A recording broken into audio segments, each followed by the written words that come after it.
Assalamualaikum warahmatullahi wabarakatuh, anak-anak. Semoga kalian selalu sehat ya dan tetap semangat. Anak-anak, pada pertemuan kali ini Selasa 25 Agustus tahun 2020, kalian melanjutkan materi yang kemarin, yaitu bab 2 koordinat kartesius. Kalau pertemuan 1 kemarin itu yang kita bahas adalah pada titik. Sekarang pada pertemuan kedua di sini yang kita bahas adalah posisi garis terhadap sumbu X dan sumbu Y. Oke. Nah, posisi garis terhadap sumbu ini kita bahas ada 3. Yang pertama adalah posisi garis sejajar, posisi garis yang tegak lurus, dan posisi garis yang berpotongan. Bagaimana yang dimaksud dengan posisi garis yang sejajar? Yang dinamakan garis yang sejajar itu adalah tidak akan saling berpotongan ya. Dia mempunyai jarak yang selalu sama. Terus apabila diperpanjang sedemikian rupa, kedua garis tidak akan saling berpotongan. Contoh di sini garis K dan garis L. Garis K sejajar dengan garis L. Demikian juga garis K dan L sejajar dengan sumbu X, sehingga garis K sejajar garis L sejajar sumbu X. Kita lihat yang lain, garis M juga sejajar dengan garis N. Garis M dan N juga sejajar dengan sumbu Z. Maka garis M sejajar dengan garis N juga sejajar dengan sumbu Y. Kita lanjut, bagaimana posisi garis yang tegak lurus? Dinamakan tegak lurus apabila membentuk sudut 90 derajat. Oke, kita lihat di sini contoh ada garis L. Garis L di sini saling tegak lurus dengan sumbu Y. Karena garis L tegak lurus dengan sumbu Y, maka garis L membentuk sudut 90 derajat. Demikian juga garis K. Garis K ini tegak lurus dengan sumbu Y dan membentuk sudut 90 derajat. Nah, bagaimana garis M tegak lurus terhadap sumbu apa? Betul. Garis M di sini tegak lurus dengan sumbu X. Garis M membentuk sudut 90 derajat dengan sumbu X. Demikian juga dengan garis N, dia tegak lurus dengan sumbu X sehingga garis N membentuk sudut 90 derajat terhadap sumbu X. Apabila di sini ada 2 garis yang tegak lurus terhadap sumbu X, maka posisi kedua garis pasti sejajar dengan sumbu Y. Demikian juga apabila K dan L di sini tegak lurus terhadap sumbu Y, maka K dan L pasti sejajar dengan sumbu X. Oke, kita lanjut lagi. Bagaimana posisi garis yang berpotongan?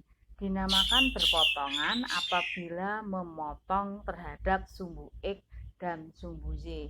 Contoh di sini ada garis K, dia memotong di sumbu X titik 4,0 dan sumbu Y di titik 0,4. Demikian juga dengan garis L, dia memotong di titik 0,-2 dan di titik 2,0.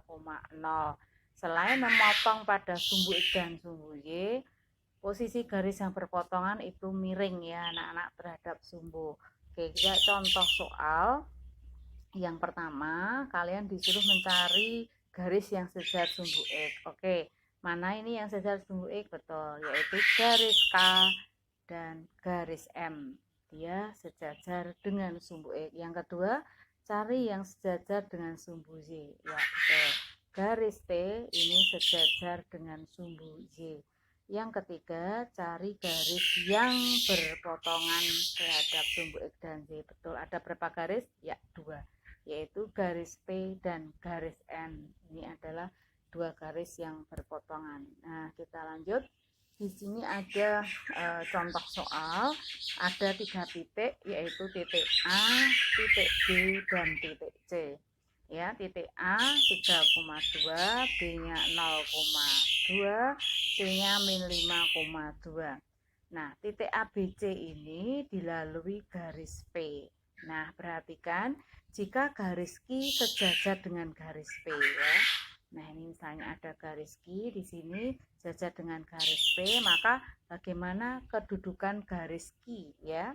Nah, kedudukan garis Q dia sejajar dengan garis P, dia sejajar dengan garis dengan sumbu X. Selain garis Q itu sejajar dengan sumbu X, maka garis Q tegak lurus dengan sumbu Z ya. Jadi posisi garis P dan Q sejajar dengan sumbu X juga tegak lurus dengan sumbu Z ya. Kita lanjut lagi. Nah, apabila di sini garis M ya, coba Wenang tuliskan, apabila di sini ada garis M tegak lurus terhadap sumbu X. Nah, ini ada sumbu X, lalu ada garis M. Nah, ini misalnya ada garis M. Nah, maka garis M tersebut ya itu posisinya ya dia tegak lurus terhadap sumbu X, maka garis M tersebut pasti sejajar dengan sumbu Z ya.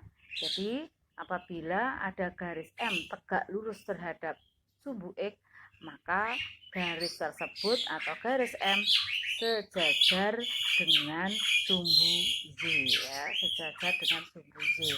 Oke, kita lanjut lagi. Nah, ada 4 pernyataan. Pernyataan yang pertama yaitu ada titik 34,0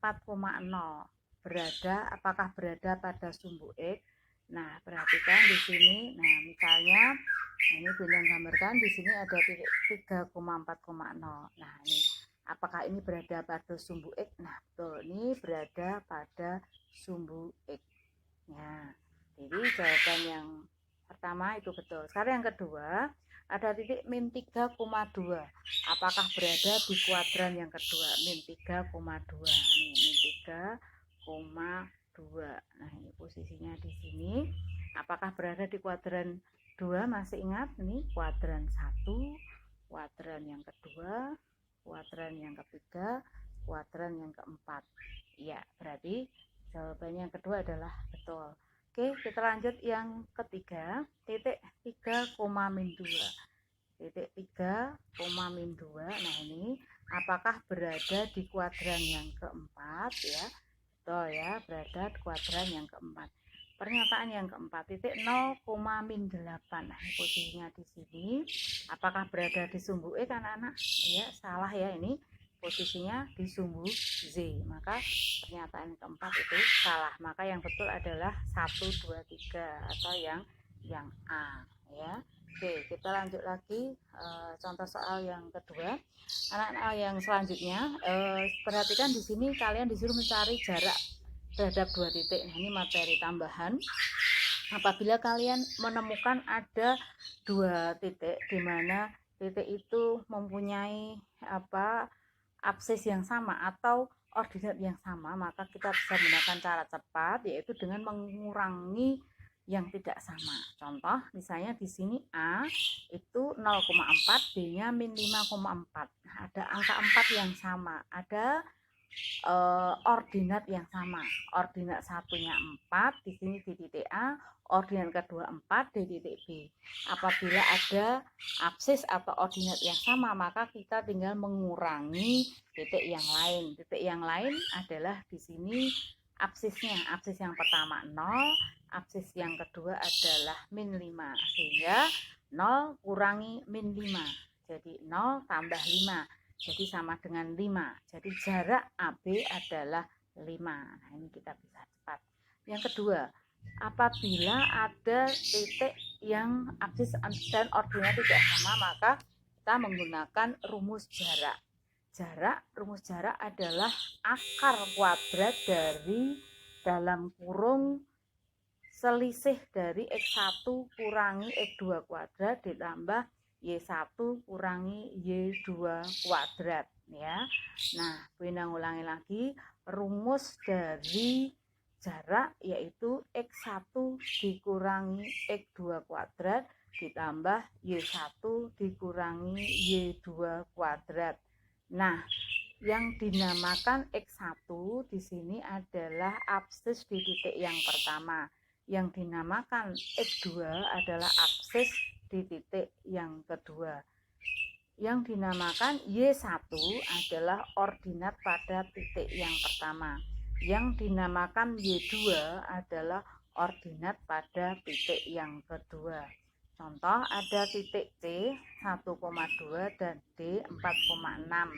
Maka absisnya atau X1 sama dengan 1, Y1 sama dengan yang tuliskan. Maka di sini X1-nya itu sama dengan 1, lalu Y1-nya itu sama dengan 2, terus X2-nya sama dengan 4, terus Y2-nya sama dengan 6 ya.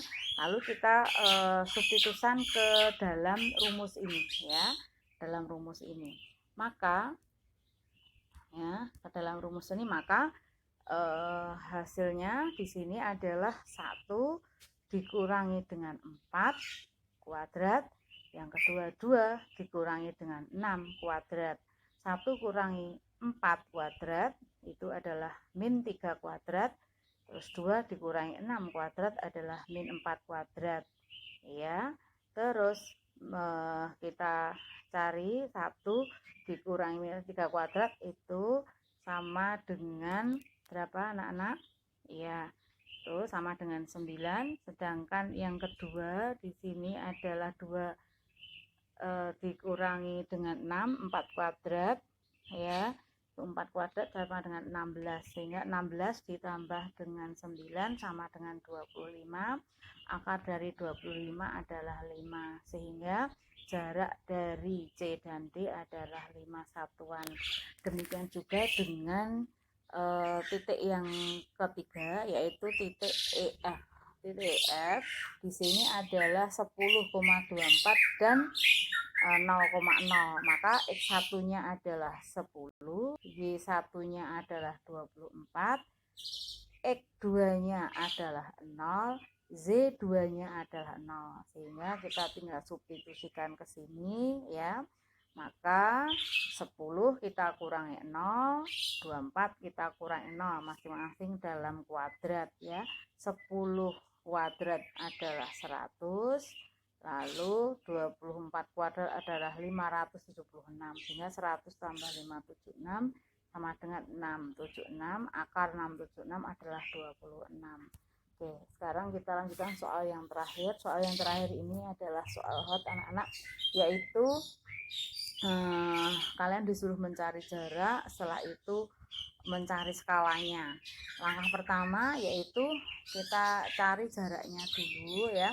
Jarak AB caranya sama, kita menggunakan rumus jarak. Rumus jarak yaitu X1 kurangi X2 kuadrat dan Y1 kurangi Y2 kuadrat. X1-nya adalah 7, Y1-nya adalah 10, X2-nya adalah 16, Y2-nya adalah 50, sehingga 7 dikurangi dengan 16 kuadrat ditambah dengan 10 dikurangi 50 kuadrat. 7 kurangi 16 adalah 9, min 9 kuadrat. 10 kurangi min 50 adalah min 40 kuadrat. Min 9 kuadrat adalah 81, min 40 kuadrat adalah 1600, sehingga di sini 81 ditambah dengan 1600 adalah 1681. Akar dari 1681 adalah 41. Nah, anak-anak, setelah kita cari jaraknya, lalu kita cari skala. Nah, jarak sesungguhnya adalah jarak sebenarnya dibagi dengan skala. Jadi 41 kita bagi dengan skalanya 1 banding 360. Karena pembagian bisa kita ubah menjadi perkalian, yaitu 41 kali 350 ya, sehingga jawabannya adalah 14. 11.351-an ya. Oke anak-anak, saya kira cukup untuk materi pada pertemuan kali ini, mudah-mudahan bermanfaat ya. Kita tutup. Wassalamualaikum warahmatullahi wabarakatuh.